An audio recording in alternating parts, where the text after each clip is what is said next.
Somebody once said, if it doesn't challenge you, it won't change you. Sin challenges you. Righteousness challenges you. To live righteous before God is a challenge. If it doesn't challenge you, it will not change you. And God says, I came to challenge you. You're in this world. I'm challenging you to choose righteousness. I challenge you today. Why do I challenge you? Because I know it will change you.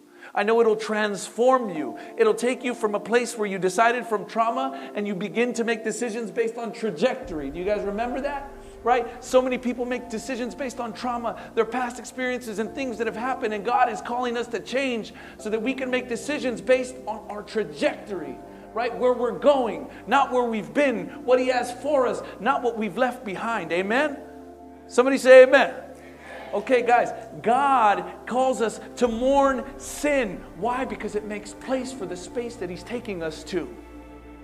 He wants to fill you with things and give you visions and take you places that you could not go if you let that sin stay in your life. He's saying mourn sin. That's what Paul is saying. He's saying you should have mourned instead. Mourned, been so sad and got this thing away from you because it's going to destroy you. Right? So He delivers him to Satan. Why? In love, He's saying, hey, I love you, man. I love you. And you can't have sin. You can't have all that stuff and have God at the same time. Right? He's saying you can't keep sleeping with your mama, right?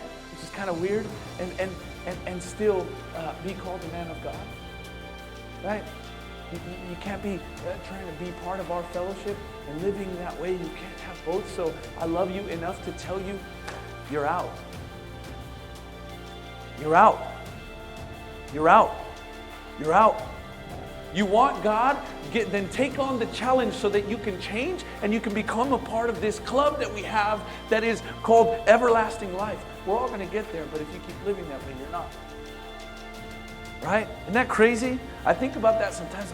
I'm like, okay, I get it. I want to be a part of the club, but I can't. If I really want to do this, I have to make some changes.